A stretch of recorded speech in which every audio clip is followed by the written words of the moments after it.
disciples who were Israelites during Christ's time wasn't casting out demons in the name of Jesus. We can both agree that. I'm going to slow that up real quick.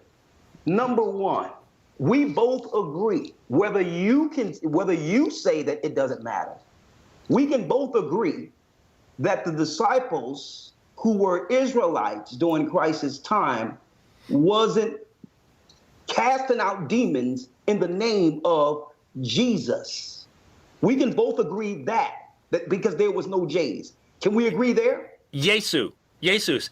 Whether you use a J in English is irrelevant. This language. I'm saying you're saying it's irrelevant, but let's deal with what is. Let's deal with the fact that Jesus wasn't used by the disciples when they were casting out spirits. None of the words we're using, since we're speaking English, were used by the disciples because English did not exist as a language. Thank you. So that brings up my other point.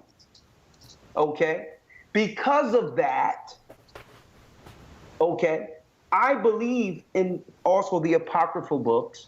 Because of that, it tells you that the Hebrew language gives a stronger force. Not that the Most High is not going to hear us in another language, because I grew up calling on Jesus, and he heard me and delivered the true understanding of what was before the deception. Okay? So we're not saying that the Most High won't listen to you if you ignorantly don't know him through ignorance. What we're saying is that we have a derivative, a watered down, a diminished name that was given to us for our time that wasn't in existence during Christ's time.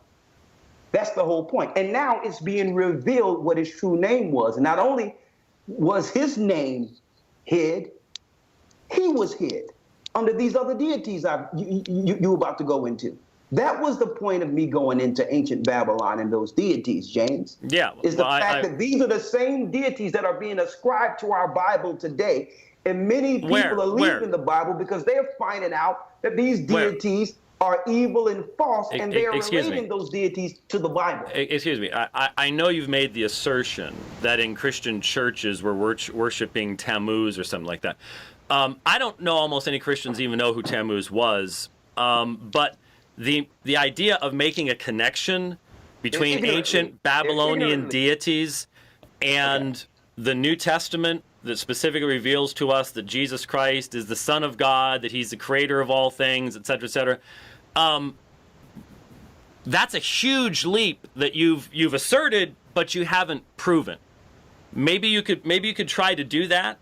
And also, you just, for some reason, brought up the apocrypha. I missed that. What haven't I proved? You haven't proven the connection between your assertion about Babylonian deities and the Christian belief in the New Testament and its teaching about who Jesus is. You've just said they're the same thing, but they're not. You have to provide some evidence of that. I mean, I could just sit here and make us right now. Okay. Of course. You want some evidence? Yes. That'd be nice. Okay. Absolutely. Now, are we going to deal with outside sources of history, or do you want me to bring that evidence, the historical, or just stay in scriptures? I'm going to do it according to your line so that we don't have any issues. I can do it either way. If you can demonstrate a direct connection between Babylonian mystery religions. Here's a direct parallel, for you. Number one, Sunday worship was established first in Babylon under Nimrod. How do you know that? What's your original source? My original source is the two Babylons and all the references that came out of that. And also Alexander Hislop has been thoroughly